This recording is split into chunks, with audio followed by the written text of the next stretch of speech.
Lovely ಶಿವಮ್ಮನೊಂದಿಗೆ ಕೋರ್ಟಿಗೆ set ಹೊಡೆದ chef Chidambara.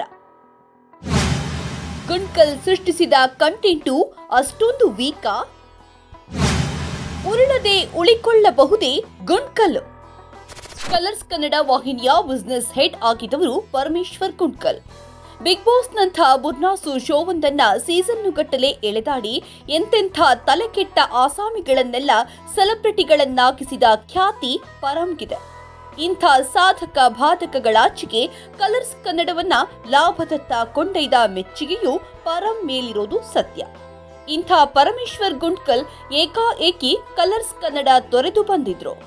ಆನಂತರ ಅವರು ಸೇರಿಕೊಂಡಿದ್ದದ್ದು ಜಿಯೋ ಸ್ಟುಡಿಯೋಸ್ ಹೆಡ್ ಆಗಿ. ಬಹುಶಃ ಅವರು ತಮ್ಮ ಬಹುಕಾಲದ ಕನಸಾಗಿದ್ದ ಸಿನಿಮಾ ನಿರ್ದೇಶನಕ್ಕೆ ಭೂಮಿಕೆ ಸಿದ್ಧಪಡಿಸಿಕೊಂಡೇ ಜಿಯೋ ಸ್ಟುಡಿಯೋಸ್ನ ಕದ ತಟ್ಟಿದ್ದರೇನು. ಕಡೆಗೂ ಅವರು ಕೋಟಿ ಅಂತೊಂದು ಸಿನಿಮಾ ನಿರ್ದೇಶನ ಮಾಡಿದ್ದಾರೆ. ಅದನ್ನ ಸಿನಿಮಾ ನಿರ್ಮಾಣದಲ್ಲಿ ದೈತ್ಯ ಅನ್ನಿಸಿಕೊಂಡಿರೋ ಜಿಯೋ ಸ್ಟುಡಿಯೋಸ್ ವೈಷ್ಣವ್ ಸ್ಟುಡಿಯೋಸ್ ಜೊತೆಗೂಡಿ ನಿರ್ಮಾಣ ಮಾಡಿದೆ.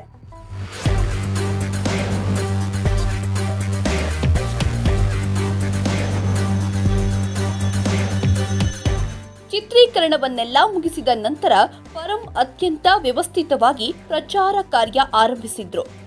ಕೋಟಿ ಅನ್ನೋದೊಂದು ಬಹುನಿರೀಕ್ಷಿತ ಚಿತ್ರವೆಂಬಂತೆ ಬಿಂಬಿಸುವಲ್ಲಿಯೂ ಯಶ ಕಂಡಿದ್ರು. ಜಿಯೋ ಸ್ಟುಡಿಯೋಸ್ನಂಥ ನಿರ್ಮಾಣ ಸಂಸ್ಥೆ ಈ ಮೂಲಕ ಕನ್ನಡ ಸಿನಿಮಾ ರಂಗಕ್ಕೆ ಆಗಮಿಸಿದೆ. ಈ ಕಾರಣಕ್ಕಾಗಿಯೂ ಕೋಟಿಯ ಕಿಮ್ಮತ್ತು ತುಸು ಹೆಚ್ಚಿಕೊಂಡಿದ್ದರಲ್ಲಿ ಅಚ್ಚರಿಯೇನಿಲ್ಲ. ಇತ್ತೀಚೆಗೆ ಬಂದಿದ್ದ ಟ್ರೈಲರ್ ಕಂಡು ತುಸು ನಿರಾಸೆಯಾಗಿದ್ದರೂ ಕೂಡ ಕೋಟಿಯೊಳಗೇನೋ ಇದೆ ಎಂಬಂತೆ ಭರವಸೆ ಮೂಡಿಸಲು ಪರಂ ಸರ್ಕಸ್ಸು ನಡೆಸಿದ್ರು. ದೊಡ್ಡ ದೊಡ್ಡ ಈವೆಂಟ್ಗಳ ಮೂಲಕ ಬೇರೊಂದು ಹಂತದ ಪ್ರಚಾರ ಕಾರ್ಯವು ಸಾಂಘವಾಗಿಯೇ ನೆರವೇರಿತ್ತು.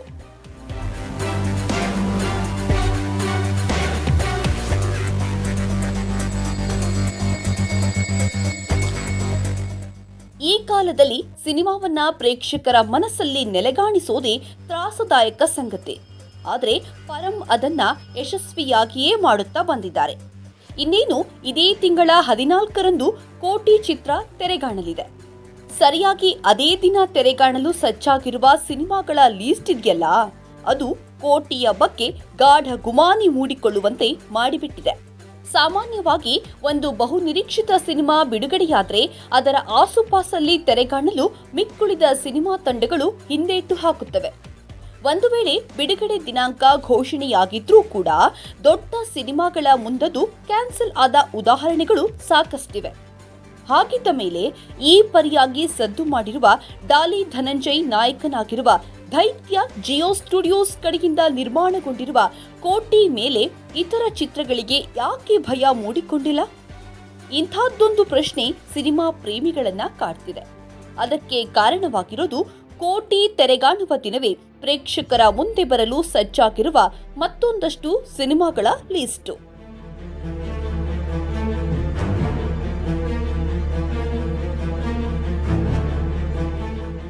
ರಿಷಬ್ ಶೆಟ್ಟಿ ನಿರ್ಮಾಣ ಮಾಡಿರುವ ಶಿವಮ್ಮ ಚಿತ್ರ ಜೂನ್ 14ನೇ ತಾರೀಕಿನಂದು ಬಿಡುಗಡೆಗೊಳ್ಳಲಿದೆ. ವಿಷ್ಣುವರ್ಧನ್ ಅಳಿಯ ಅನಿರುದ್ಧನ ಚೆಫ್ ಚಿದಂಬರ ಚಿತ್ರವು ಅಂದೇ ತೆರೆಗಾಣಲಿದೆ. ಡಾಲಿಯ ಕುಚ್ಚಿಕ್ಕು ಗೆಳೆಯ ವಶಿಷ್ಠ ಸಿಂಹನ ಲವ್ಲಿ ಸಿನಿಮಾ ಕೂಡ ಆ ದಿನವೇ ತೆರೆಗಾಣಲು ಅಣಿಗೊಂಡಿದೆ. ಹಾಗಾದ್ರೆ ಈ ಸಿನಿಮಾ ತಂಡಗಳಿಗೆ ಕೋಟಿಯ ಮುಂದೆ ಬಿಡುಗಡೆಗೊಳ್ಳಲು ಧೈರ್ಯ ಬಂದಿದ್ದು ಹೇಗೆ? ದೊಡ್ಡ ಮಟ್ಟದಲ್ಲಿ ಹೈಪು ಸೃಷ್ಟಿಸಿರುವ ಕೋಟಿಗೆ ಸೆಟ್ಟು ಹೊಡೆದಿದ್ದರ ಹಿಂದೇನಿದೆ? ಅದು ಆಯಾ ತಂಡಗಳಿಗೆ ತಮ್ಮ ಕಂಟೆಂಟಿನ ಮೇಲಿರುವ ಅಗಾಧ ನಂಬಿಕೆಯೇ ಅಂದುಕೊಳ್ಳೋಣ. ಅದರ ಹಿಂದೆಯೇ ಕೋಟಿಯ ಕಂಟೆಂಟು ಅಷ್ಟು ಸಲೀಸಾಗಿ ಪರಿಗಣಿಸುವಷ್ಟು ವೀಕ್ ಆಗಿದ್ಯಾ ಅಂತೊಂದು ಪ್ರಶ್ನೆ ಹುಟ್ಟಿಕೊಳ್ಳೋದೇ ಇರೋದಿಲ್ಲ.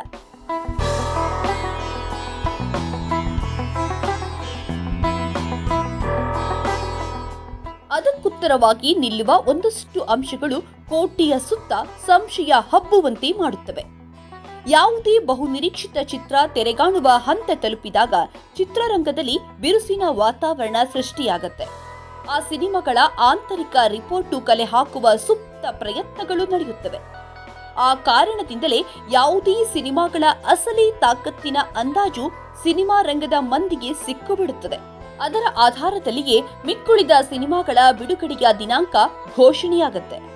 ಒಂದು ವೇಳೆ ಬಿಡುಗಡೆಗೆ ತಯಾರಾಗಿರೋ ಚಿತ್ರದ ಕಂಟೆಂಟಿನ ಬಗ್ಗೆ ಪಾಸಿಟಿವ್ ಅಂಶಗಳು ಮಾತ್ರ ಪತ್ತೆಯಾದರೆ ಬೇರೆ ಸಿನಿಮಾಗಳ ಬಿಡುಗಡೆ ದಿನಾಂಕ ತಂತಾನೇ ಮುಂದಕ್ಕೆ ಹೋಗೋದು ಮಾಮೂಲು.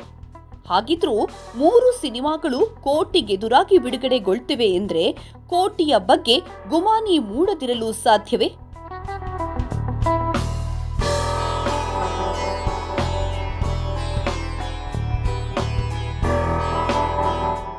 ಹಾಗೆ ನೋಡಿದ್ರೆ ಓರ್ವ ಬರಹಗಾರನಾಗಿ ಪರಮೇಶ್ವರ್ ಗುಂಡ್ಕಲ್ ಸೂಕ್ಷ್ಮವಂತಿಕೆ ಇಟ್ಟುಕೊಂಡವರು. ಭಾವನಾತ್ಮಕ ವಿಚಾರಗಳನ್ನ ಬರಹದಲ್ಲಿ ಕಟ್ಟಿಕೊಡುವ ತಾಕತ್ತು ಅವರಿಗಿದೆ. ಆದರೆ ಓರ್ವ ಒಳ್ಳೆ ಬರಹಗಾರ ಒಳ್ಳೆ ನಿರ್ದೇಶಕನಾಗುತ್ತಾನೆ ಅಂದುಕೊಳ್ಳುವಂತಿಲ್ಲ. ಯಾಕಂದ್ರೆ ನಿರ್ದೇಶನದ ಪರಿಭಾಷೆಯೇ ಬೇರೆಯದ್ದಿದೆ. ಆ ಕಾರಣದಿಂದಲೇ ಬರಹಗಾರರು ನಿರ್ದೇಶಕರಾಗಿ ಸೋತ ಉದಾಹರಣೆಗಳಿವೆ. ಒಳಗಿನ ವಿಚಾರಗಳು ಬರಹಕ್ಕೆ ದಕ್ಕಿದಷ್ಟು ಸಲೀಸಾಗಿ ದೃಶ್ಯಗಳಿಗೆ ಒಗ್ಗೋದಿಲ್ಲ. ಈ ಕಾರಣದಿಂದಲೇ ಒಂದೊಳ್ಳೆ ಕಥೆ ದೃಶ್ಯವಾಗುವಾಗ ಎಡವೋದೂ ಇದೆ. ಅಂಥ ಎಡವಟ್ಟುಗಳಿಂದ ಕೋಟಿ ಎಂದರೆ ಬೇರೆ ಸಿನಿಮಾಗಳ ಪಾಲಿಗೆ ಕಿಮ್ಮತ್ತು ಕಳೆದುಕೊಂಡಿರಬಹುದಾ? ಅದಿಲ್ಲದೆ ಹೋಗಿದ್ರೆ ಅದೇ ದಿನ ಬಿಡುಗಡೆಗೊಳ್ಳುವ ನಿರ್ಧಾರ ಹೇಗೆ ಸಾಧ್ಯವಾಗ್ತಿತ್ತು? ಇಂಥ ಪ್ರಶ್ನೆಗಳು ಸದ್ಯದ ಮಟ್ಟಿಗೆ ಗಿರಕಿ ಹೊಡೆಯುತ್ತಿವೆ.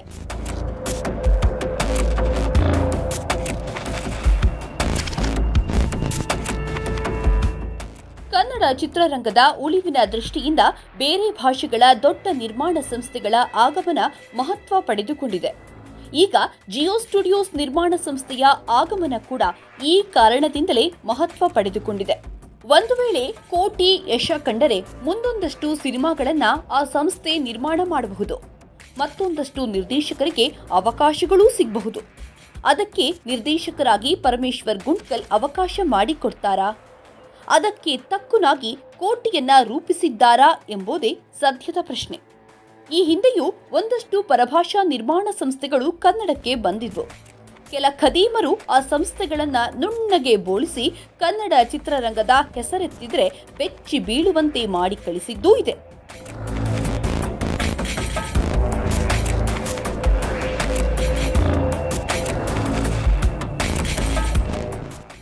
ವರ್ಷಾಂತರಗಳ ಹಿಂದೆ ಇರೋಸ್ ಇಂಟರ್ನ್ಯಾಷನಲ್ ಅಂತೊಂದು ನಿರ್ಮಾಣ ಸಂಸ್ಥೆ ಕನ್ನಡಕ್ಕೆ ಆಗಮಿಸಿತ್ತು. ಅದರ ಇನ್ಚಾರ್ಜ್ ಅನ್ನ ದ್ವಾರಕೀಶ್ ಪುತ್ರ ಪಡೆದುಕೊಂಡಿದ್ರು. ಆ ಸಂಸ್ಥೆಯ ಕಡೆಯಿಂದ ನಿರ್ಮಾಣಗೊಂಡಿದ್ದ ಚಿತ್ರ ಆಕೆ. ಚಿರಂಜೀವಿ ಸರ್ಜಾ ಮತ್ತು ಶರ್ಮಿಳಾ ಮಾಂಡ್ರೆ ಈ ಸಿನಿಮಾದ ನಾಯಕ ನಾಯಕಿಯರಾಗಿ ನಟಿಸಿದ್ರು. ಅದರ ಸುತ್ತ ದೊಡ್ಡ ಮಟ್ಟದ ಹೈಪ್ಗಳೇ ಸೃಷ್ಟಿಯಾಗಿದ್ವು. ಆದರೆ ಕಳಪೆಯಾಗಿ ತಯಾರಾಗಿದ್ದ ಆಕೆ ಬಿಡುಗಡೆಯಾದ ಮೊದಲ ದಿನವೇ ಕುಸಿದು ಹೋದವಳು ಮ್ಯಾಕೇಳಲೇ ಇಲ್ಲ. ಇನ್ನುಳಿದಂತೆ ತೆಲುಗು ಇಂಡಸ್ಟ್ರಿಯಲ್ಲಿ ಬಹುದೊಡ್ಡ ಹೆಸರು ಮಾಡಿದ ಪೇಪಲ್ ಮೀಡಿಯಾ ಫ್ಯಾಕ್ಟರಿ ಕೂಡ ಕನ್ನಡಕ್ಕೆ ಎಂಟ್ರಿ ಕೊಟ್ಟಿತ್ತು. ಅದು ಶರಣ್ ಅಭಿನಯದ ಅಧ್ಯಕ್ಷ ಇನ್ ಅಮೆರಿಕಾ ಎಂಬ ಚಿತ್ರವನ್ನ ನಿರ್ಮಾಣ ಮಾಡಿತ್ತು. ಆದರೆ ಆ ಸಿನಿಮಾ ಬರಖತ್ತಾಗಲೇ ಇಲ್ಲ. ದೊಡ್ಡ ಮಟ್ಟದ ಪ್ಲಾನ್ ಮಾಡಿಕೊಂಡು ಬಂದಿದ್ದ ಈ ನಿರ್ಮಾಣ ಸಂಸ್ಥೆ ಅಧ್ಯಕ್ಷ ಇನ್ ಅಮೆರಿಕಾ ಶೂಟಿಂಗ್ ಸಂದರ್ಭದಲ್ಲಿಯೇ ಕನ್ನಡದ ದೊಡ್ಡ ಸ್ಟಾರ್ಗಳಿಬ್ಬರ ಸಿನಿಮಾ ನಿರ್ಮಾಣಕ್ಕೆ ಮುಂದಾಗಿತ್ತು. ಅವರಿಬ್ಬರಿಗೆ ಅಡ್ವಾನ್ಸ್ ಕೂಡ ಮಾಡಲಾಗಿತ್ತು. ಆದರೆ ಆ ಚಿತ್ರದ ಕಲೆಕ್ಷನ್ ಗೋತಾ ಹೊಡೆದದ್ದಲ್ಲದೆ ಪ್ರೊಡಕ್ಷನ್ನಲ್ಲಿಯೂ ಕೆಲ ಕಿರಾತಕರು ಕಾಸು ಗುಂಜಿಕೊಂಡಿದ್ರು. ಹಾಗೆ ಎದ್ದು ಹೋಗಿದ್ದ ಆ ಸಂಸ್ಥೆ ಮತ್ತೆಂದೂ ಕನ್ನಡ ಚಿತ್ರರಂಗದತ್ತ ತಿರುಗಿ ನೋಡಲಿಲ್ಲ. ಸದ್ಯಕ್ಕೆ ಪ್ರತಿಷ್ಠಿತ ಜಿಯೋ ಸ್ಟುಡಿಯೋಸ್ ಕೋಟಿಯ ಮೂಲಕ ಕನ್ನಡಕ್ಕೆ ಆಗಮಿಸಿದೆ. ಪರಮೇಶ್ವರ್ ಗುಂಡ್ಕಲ್ ಅದರ ಸಾರಥ್ಯ ವಹಿಸಿಕೊಂಡಿದ್ದಾರೆ. ಕಲರ್ಸ್ ಕನ್ನಡದಲ್ಲಿ ಕೋಟಿ ಮನರಂಜನೆಯಂಥ ಈವೆಂಟ್ಗಳ ಮೂಲಕ ಎಲ್ಲರನ್ನ ಸೆಳೆಯುವ ಪ್ರಯತ್ನ ಮಾಡಿದ್ದಾರೆ.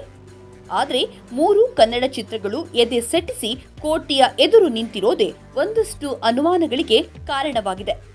ಒಂದು ವಾಹಿನಿಯ ಮುಖ್ಯಸ್ಥರಾಗಿದ್ದುಕೊಂಡು ವ್ಯವಹಾರ ಸಂಭಾಳಿಸುವ ಕಲೆ ಪರಂಗೆ ಗೊತ್ತಿರಬಹುದು. ಆದರೆ ಓರ್ವ ನಿರ್ದೇಶಕನಾಗಿ ಕಾಸು ಹೂಡಿದ ಸಂಸ್ಥೆ ಲುಕ್ಸಾನು ಮಾಡಿಕೊಳ್ಳದಂತೆ ಸಿನಿಮಾ ರೂಪಿಸುವ ಕಲೆ ಗೊತ್ತಿದ್ಯಾ? ಇವತ್ತಿಗೆ 3 ಚಿತ್ರಗಳು ಕೋಟಿಗೆ ಕ್ಯಾರೇ ಅನ್ನದೆ ಅಖಾಡಕ್ಕಿಳಿದ ಪರಿ ನೋಡಿದ್ರೆ ಯಾಕೋ ಅನುಮಾನವಿದೆ. ಅದು ಸುಳ್ಳಾಗಿ ಕೋಟಿ ಗೆದ್ದು ಬೀಗಲಿ. ಕೋಟಿ ಕೋಟಿ ಕಾಸು ಹೂಡಿರುವ ಜಿಯೋ ಸ್ಟುಡಿಯೋಸ್ ಬೆಚ್ಚುವಂತಾಗದಿರಲೆಂಬುದು ಹಾರೈಕೆ.